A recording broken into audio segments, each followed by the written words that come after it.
మహిళలను చంపేసి నగదుతో ఉడాయిస్తున్న పాత నేరస్తుడి అరెస్ట్. అతడిపై 10 హత్య కేసులు, పలుమార్లు జైలుకు. ఏంది వీని కథ? గోపాలట వీని పేరు. Narsapur news today. మహిళతో మాట కలిపి కళ్ళు తాగించి హత్య చేసిన నిందితుడిని మెదక్ జిల్లా పోలీసులు అరెస్ట్ చేశారు. విచారణలో అతడు సంగారెడ్డి, వికారాబాద్, కామారెడ్డి, మహబూబ్ నగర్, మెదక్ జిల్లాలో 10 మంది మహిళలను హత్య చేశాడని, పలుమార్లు జైలుకు వెళ్లాడని గుర్తించారు.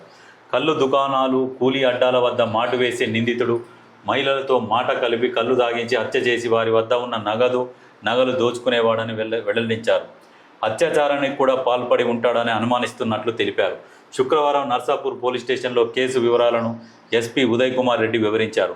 నర్సాపురం మండలం జయరాం తండాకు చెందిన భుజాలి 52 సంవత్సరాల కూలీ పనుల కోసం మార్చి 25న వెళ్లి అదృశ్యమైంది.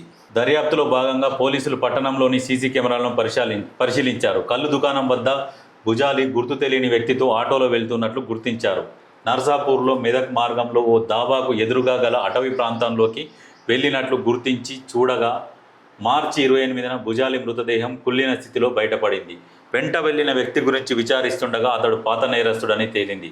మహబూబ్నగర్ జిల్లా అయ్యగారిపల్లి తాండాకు చెందిన కేతాబాద్ గోపాల్ అలియాస్ డప్పు గోపాల్ 54గా నిర్ధారించారు. అతడి కోసం గాలిస్తుండగా నర్సాపూర్లో శుక్రవారం అనుమానాస్పద స్థితిలో కనిపించాడు. అదుపులోకి తీసుకొని విచారిస్తే భుజాలిని హత్య చేసినట్లుగా ఒప్పుకున్నట్లు ఎస్పీ తెలిపారు. డబ్బు కోసం మాయమాటలు చెప్పి అడవిలోకి తీసుకెళ్లి మద్యం తాగించి ఆమె చీరతో ఉరేసి చంపినట్లు చెప్పారు.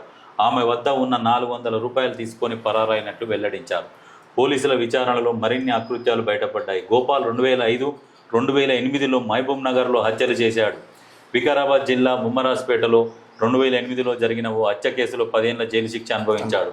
2018లో నవాబ్పేటలో, 2023లో నర్సాపూర్ మండలంలో జరిగిన హత్య కేసులో అరెస్ట్ అయ్యాడు.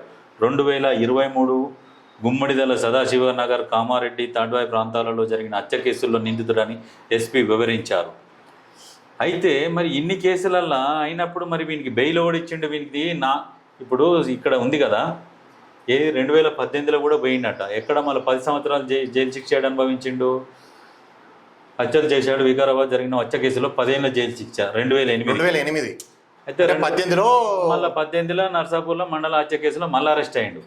అరెస్ట్ అయినాక మళ్ళీ వీని దగ్గర ఇప్పుడు 400కే ఈమెను చంపిండు కదా. మరి 400కి చంపిన వానికి మరి బెయిల్ పైసలు వాళ్ళు పెట్టారు. మరి వీనికి గవర్నమెంట్ లాయర్లను పెట్టుకున్నట్టు నాకు తెలిసి. కానీ ఇటువంటి దొంగకు మరి ఇన్ని ఉన్నప్పుడు ఇట్లాంటి వాడిని ఏం చేయాలంటే స్టార్టింగ్లోనే ఇప్పుడు రెండోసారి అరెస్ట్ అయినప్పుడు వేసి పడేయాలి.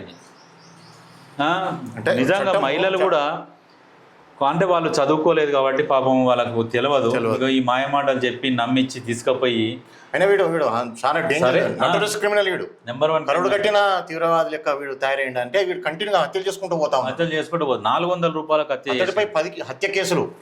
అయితే ఇవాళ రేపు నిజంగా చాలామంది కూడా బస్ స్టాండ్లలో కానీ, రైల్వే స్టేషన్లలో కానీ ఎవరైనా తెలియని వ్యక్తులు ఉంటే వాళ్ళతోని వాళ్ళు మాట కలుపుతున్నా కానీ మాట్లాడకపోవడమే మంచిది. పరిచయం అవసరం లేదు. మీకు ఏదన్నా ఇబ్బంది కలిగినా, ఏదన్నా అవసరం ఉన్నా కానీ అక్కడ ఉన్న ఏదైనా చుట్టుముట్టున్న షాపుల కానీ, లేకుంటే అక్కడ ఉన్న ప్రభుత్వ విచారణ కానీ, గవర్నమెంట్కు సంబంధించిన వాళ్ళతోనే మీరు సహాయం తీసుకోరు. సాయం తీసుకోవచ్చు. నంబర్ ఉంటుంది. చుట్టుపక్కల ఉన్న వాళ్ళ సాయం తీసుకొని వాళ్ళ మాయమాటలు చెప్పి ఈ టైంకి బస్సు వస్తలేదు, ఆడ బస్సులు మస్తుగా దొరుకుతాయి, ఎట్లా పోదాం, బండ్లు ఉంటాయి, ఈ రకంగా చెప్పి తీసుకుపోయి అత్యాచారం చేసి హత్యలు చేసేటోళ్ళు చాలా మంది ఎక్కువైరు. ముఖ్యంగా మహిళలు చాలా జాగ్రత్తగా ఉండాలి. ఇక మొగోళ్ళనే చంపుతారు తీసుకుపోయి, ఇక మహిళలు ఏమన్నా అడ్డమా? కానీ ఎంత జాగ్రత్తగా ఉంటే అంత మంచిది. ఇటువంటి వారితోని